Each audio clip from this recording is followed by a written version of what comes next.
En 2015, 100 millions de personnes ont eu besoin d'assistance humanitaire dans le monde, contre 88 millions en 2014, selon le Fonds des Nations Unies pour la population. Le Tchad est l'un des pays les plus touchés par les crises humanitaires. UNFPA et toute la communauté humanitaire œuvrent pour la réintégration socio-économique de plus de 100 000 retournés tchadiens victimes du conflit centrafricain. Le SSLI, service de sauvetage et de lutte contre l'incendie, est assurément un des maillons essentiels de la chaîne de sécurité de la navigation aérienne. La SECNA, l'Agence pour la sécurité de la navigation aérienne en Afrique et à Madagascar, veille ainsi à son amélioration avec une évolution technologique tant sur le plan humain que matériel.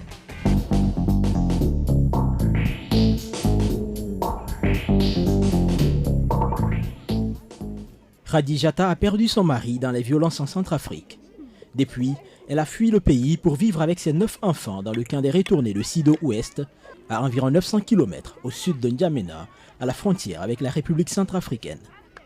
Sido-Ouest abrite en effet les 2000 retournés tchadiens les plus vulnérables sur les 20 000 vivant dans la sous-préfecture de Sido, dans la région du Moyen-Chari au Tchad.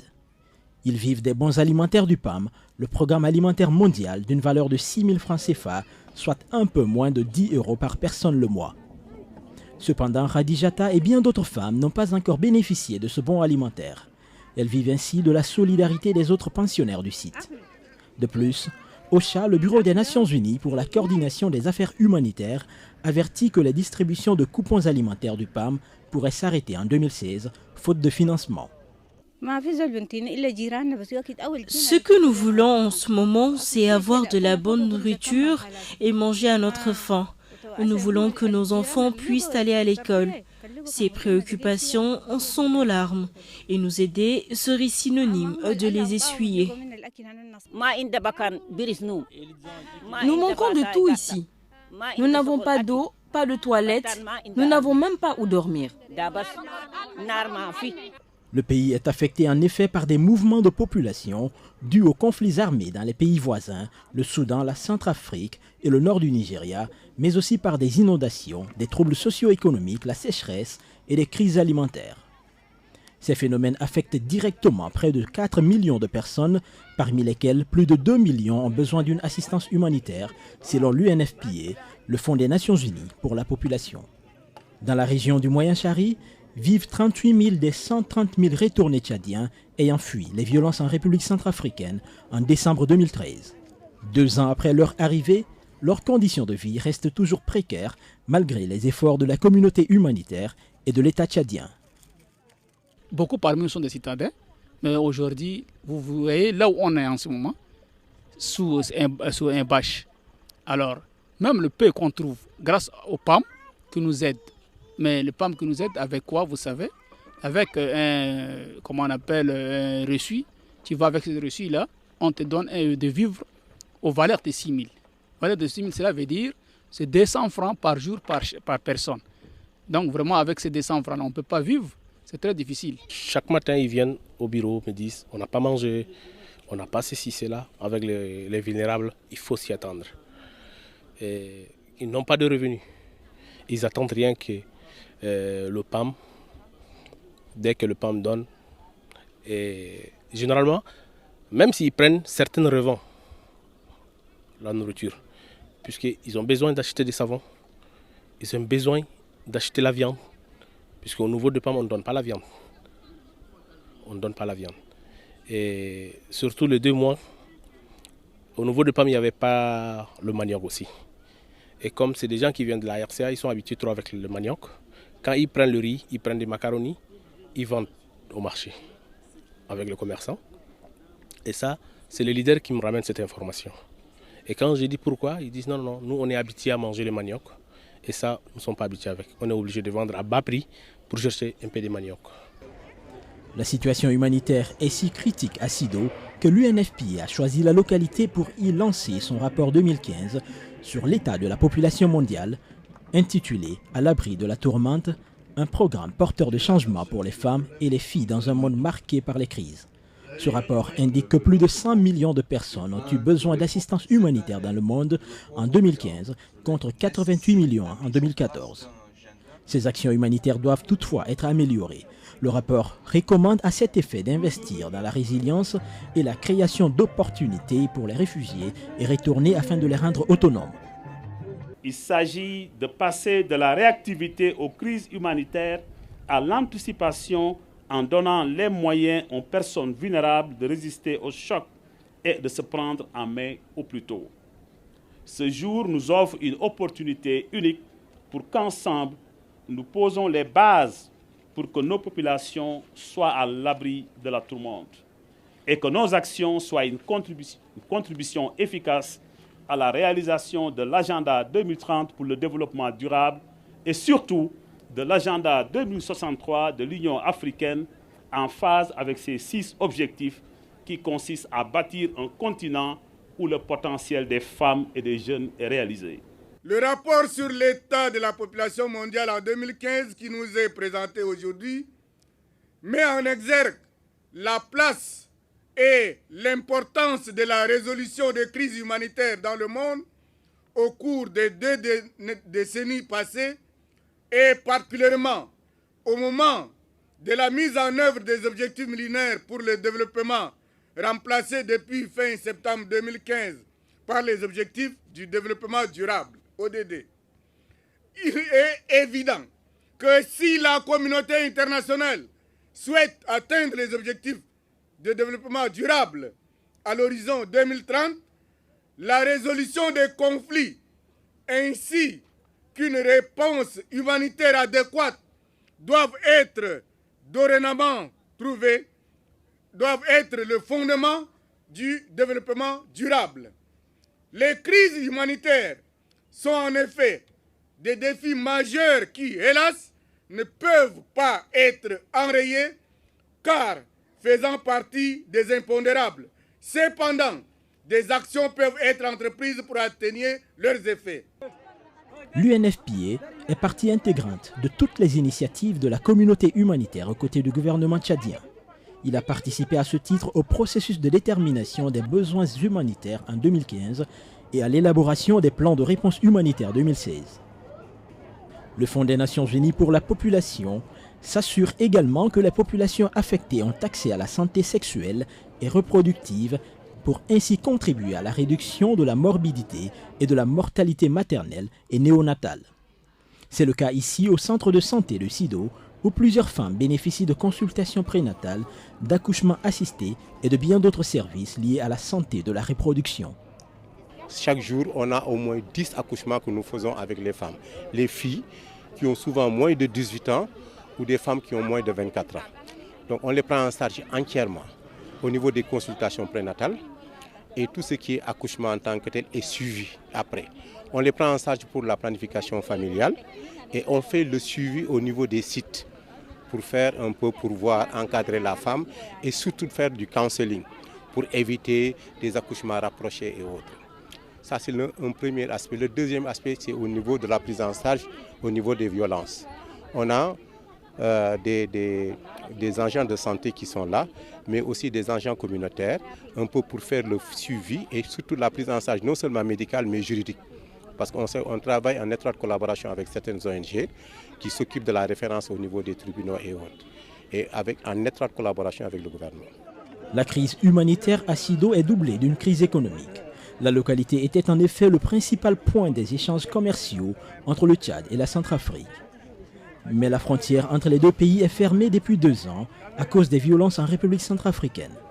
Depuis cette date, des commerces ne cessent de fermer par centaines, freinant l'économie locale. On est en train de gérer une situation très difficile, une situation qui est en train de causer beaucoup de problèmes, beaucoup de situations économiques et qui est en train de créer des situations, c'est-à-dire qui est en train de pousser la jeunesse vers la drogue, vers du n'importe quoi. Et là, grâce aussi à l'appui des ONG locales, internationales, on arrive à le gérer, à leur faire comprendre qu'ils doivent patienter, qu'un jour ou l'autre, ces choses-là vont prendre fin, ils vont rentrer chez eux et tout ça. Moi, quand j'étais venu ici, dans ma sous-préfecture, il y avait 863 boutiques. Maintenant, je me retrouve avec 321 boutiques. Ce qui veut dire que la frontière est fermée et il a un impact sur l'économie du Tchad. C'est cette localité qui ravitaille le Sud. Il y a ce Sud-Tchad et Sud-Centrafrique. Et beaucoup de marchandises passent à partir de là vers la Centrafrique. De la Centrafrique, on envoie les bois vers le Tchad. Et tout ça, c'est bloqué. Et les gens sont en difficulté maintenant. Et on a peur que ces commerçants vont tous tomber en faillite. Et qu'est-ce que ça va nous donner après?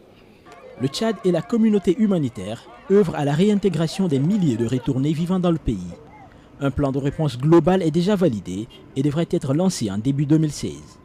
Ce plan reconnaît que leur arrivée au Tchad devrait être considérée non pas comme un fardeau, mais plutôt comme une opportunité. Il vise ainsi à créer des conditions de leur réintégration socio-économique, mais aussi leur possible retour en RCA lorsque la situation sécuritaire le permettra. On attend le lancement probablement en début d'année, fin d'année ou peut-être début 2016, dans lequel on pourra conjointement, la communauté humanitaire, la communauté de développement, les Nations Unies dans leur ensemble, avec le gouvernement, envisager quelles sont les activités prioritaires en termes de réponse aux besoins les plus essentiels de ces communautés. La communauté internationale, la communauté humanitaire ne pourra pas répondre à tous les besoins de ces communautés-là. C'est pour ça qu'on travaille avec le gouvernement.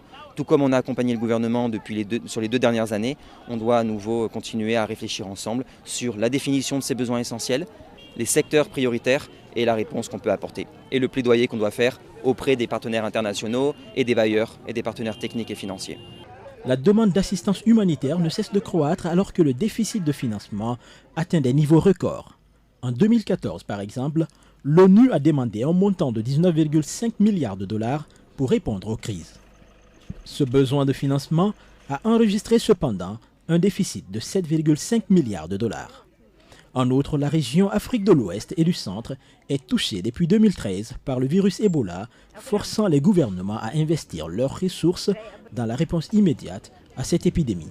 À chaque fois qu'un dollar est investi, 60 cents donc, vont à la réponse, 35 va un peu à la reconstruction et nous avons pratiquement que 5 cents pour les actions de prévention. Je pense que c'est vraiment toute la problématique de la nécessité d'investir dans la résilience qui fait en sorte que les populations peuvent faire face au choc, mais également peuvent se relever très rapidement en cas de crise. Et je crois que la question des jeunes dans le bassin du lac Tchad est un bon exemple. Si nous ne faisons pas attention, nous risquons d'avoir un peu une crise extraordinaire qui va toucher toute l'Afrique. Et c'est pourquoi il faut donc accompagner la réponse aux crises actuelles avec des mesures de prévention assez drastiques. Et je crois que c'est tout un peu la problématique du travail que nous faisons dans le domaine de la résilience. Ces dernières années, plus de 2/3 des projets visant à protéger la santé et les droits sexuels et reproductifs des adolescents en situation d'urgence n'ont obtenu aucun financement. Le Fonds des Nations Unies pour la population renseigne pourtant que c'est dans les situations d'urgence qu'environ 3/5 des décès maternels surviennent. D'où l'appel de l'UNFPA à avoir un regard critique sur l'aide humanitaire, car d'importants défis restent à relever, notamment en termes de financement.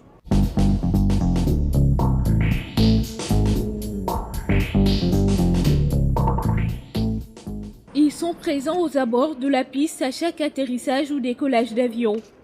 Le rôle du SSLI, le service de sauvetage et de lutte contre l'incendie, est d'assurer la sécurité des aéronefs sur un aérodrome. Les aérodromes des États membres de la SECNA, l'Agence pour la sécurité de la navigation aérienne en Afrique et à Madagascar, ouverts à la circulation des avions transportant des passagers en service régulier, sont dotés de services et de matériel de sauvetage et de lutte contre l'incendie, dont l'objectif essentiel est de sauver des vies humaines en cas d'accident ou d'incident d'aéronef survenant sur l'aérodrome ou à son voisinage. Le service de sauvetage et lutte contre l'incendie, donc SLI comme vous le dites, est un service qui est organisé au niveau de chaque aéroport. Ça c'est une disposition de l'OACI, donc du ressort de l'État, d'organiser le service de sauvetage et lutte contre l'incendie sur chaque aéroport pour deux choses essentielles, la prévention et la prévision. Donc la prévention va consister à prévenir donc les éventuels accidents ou incidents qui peuvent faire que les SLI soient obligés d'intervenir. Et la prévision, par exemple, c'est les extincteurs et puis les signalisateurs d'incendie. Aussi, il faut dire que le rôle, c'est avant tout. C'est d'ailleurs pourquoi on parle de services de sauvetage et lutte contre l'incendie. C'est d'abord de sauver des vies et puis de penser à la lutte contre l'incendie. Bien outillés, ces pompiers des aéroports prévoient d'une façon permanente la possibilité et la nécessité d'éteindre un incendie qui peut se produire soit immédiatement après un accident ou un incident d'aéronef, soit au cours d'opérations de sauvetage. L'objectif opérationnel des SSLI, services de sauvetage et de lutte contre l'incendie, est de réaliser un délai d'intervention de 3 minutes au maximum pour atteindre quelque point que ce soit de chaque piste en service dans les conditions optimales de visibilité et d'état de la surface.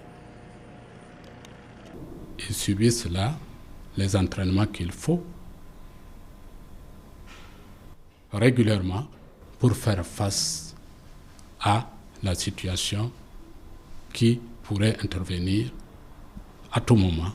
Donc, ils subissent des entraînements réguliers pour pouvoir créer en eux les réflexes qu'il faut pour faire face à toutes les situations. Pour, par exemple, combattre un feu, ils peuvent faire ce qu'on appelle un étouffement. Ils peuvent venir étouffer, par exemple, un feu. Mais il y a des types de feux où il faut procéder à des méthodes peut-être techniques, chimiques ou autres. Chimiques parce que on peut mettre un produit qui va faire peut-être une réaction chimique et qui permettra d'éliminer un élément du triangle, donc faire éteindre ce feu-là. Les moyens de secours en cas d'accident ou d'incident d'aéronef sur les aérodromes et leurs abords revêtent donc une importance primordiale. Les services et les matériels de sauvetage et de lutte contre l'incendie sont dimensionnés en fonction d'un niveau de protection à assurer conformément à la réglementation de l'aviation civile. Le niveau de protection est déterminé en fonction des dimensions des aéronefs qui utilisent l'aérodrome et de leur fréquence d'utilisation. À chaque catégorie d'aérodrome correspondent des quantités minimales d'agents extincteurs. Un aéroport a une catégorie. Sur cette catégorie d'aéroport, nous assurons un service. Ce service est exprimé en termes de niveau de protection. Le niveau de protection est fonction de la taille des avions qui fréquentent l'aéroport. Les longueurs hors tour, la largeur, etc. En fonction du nombre de chaque catégorie d'avions qui fréquentent, on détermine le niveau de protection devant être assuré sur l'aéroport. Et en fonction de ça, on détermine le nombre de pompiers qu'il faut. Mais également, il y a un autre facteur qui intervient, l'amplitude horaire d'ouverture de l'aéroport. Il y a des aéroports qui sont ouverts H24, d'autres H18, d'autres encore H14, H12, H8. En fonction donc de l'amplitude horaire, de la catégorie des avions qui fréquentent l'aéroport, on détermine le niveau de protection à assurer. Et ce niveau de protection qui nous permet de déterminer le nombre de véhicules à mettre en place, le nombre de pompiers à mettre en place. Lorsque ceci est connu, on a aussi des standards de caserne. Pour chaque catégorie d'aéroport, pour chaque niveau de protection, nous avons des casernes standards. Tout comme nous avons les effectifs standards. Conformément aux normes et pratiques recommandées par l'OACI, Organisation de l'aviation civile internationale, le service de sauvetage et de lutte contre l'incendie vise à établir et à maintenir des conditions de survie à assurer des voies d'évacuation pour les occupants et à entreprendre le sauvetage de ceux qui ne peuvent pas sortir sans aide directe.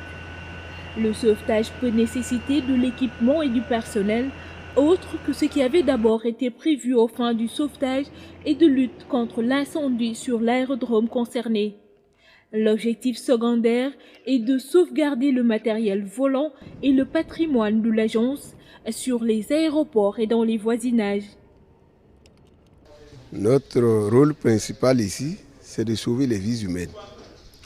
En cas d'accident ou d'incident qui pourrait survenir sur l'aérodrome ou à ses abords immédiats.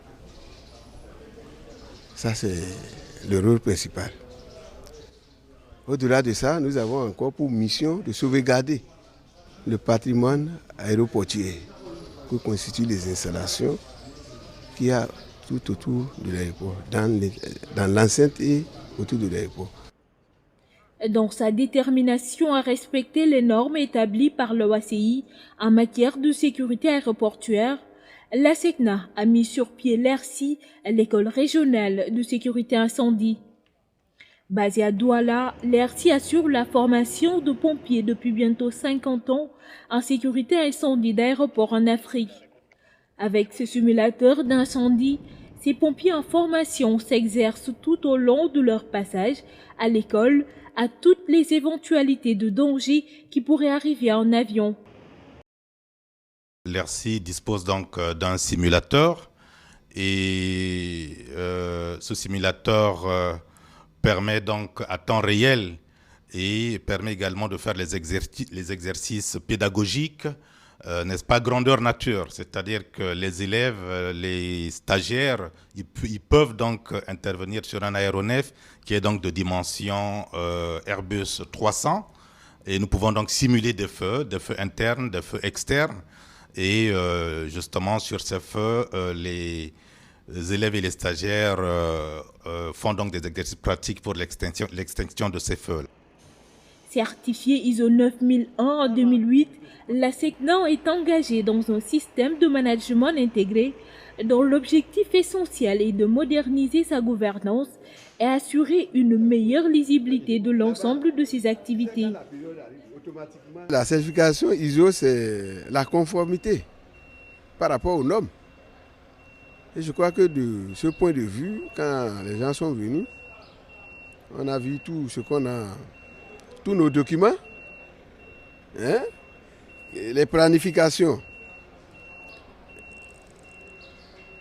Est-ce que ce qui a été écrit a été fait? Est-ce que ça correspond aux normes? On était dans ce cadre, il n'avait pas quelque chose à nous reprocher. Par rapport au niveau de protection, on a dit qu'il faut, par exemple, l'OACI recommande 3 VIMP. Nous, on en a 4. Donc déjà, à ce niveau, il n'y a pas de problème. Et est-ce que nous avons eu des pannes qui ont baissé le niveau? Ce qui n'a pas été le cas, parce qu'en fait, la SECNA met un 4e VIMP. C'est un véhicule redondant. C'est pour éviter les baisses de niveau. Présents aux côtés des soldats du feu de la SECNA, d'autres pompiers avec une mission différente, celle d'assurer la gestion du risque animalier à l'aéroport. Leur mission, assurer la protection préventive des vols contre le risque animalier et prévenir les cas d'intrusion d'animaux et de personnes non autorisées sur la piste.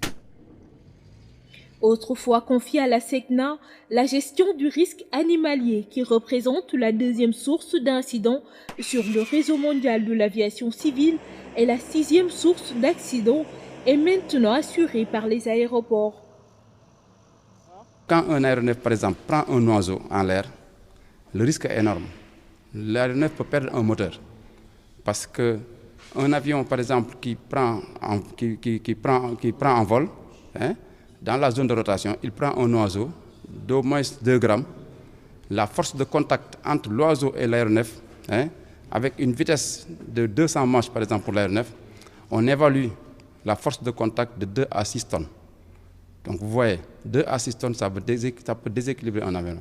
Alors, maintenant, si un avion décolle et il perd un moteur, il est obligé de d'atterrir, de faire un QRF pour pouvoir quand même effectuer des réparations par rapport à ça. Sur le terrain, avant l'atterrissage d'un aéronef, donc l'équipe montante est tenue de faire une visite de piste. Alors, à quoi consiste la visite de piste? Ils vont sur la piste 15 minutes avant l'atterrissage d'un avion ou 15 minutes avant le décollage d'un avion. Donc, ils vont sur la piste, ils vont faire des opérations d'effarouchement. Ils vont dégager tout ce qui est oiseaux et FOD sur la piste pour permettre à l'avion d'atterrir tranquillement. Et à l'issue de la visite de piste, il y a des positions prédéfinies sur la piste, aux abords immédiats de la piste, et ils se recasent sur les positions en attendant que l'avion atterrisse ou l'avion décolle. Le SSLI est assurément un des maillons essentiels de la chaîne de sécurité de la navigation aérienne.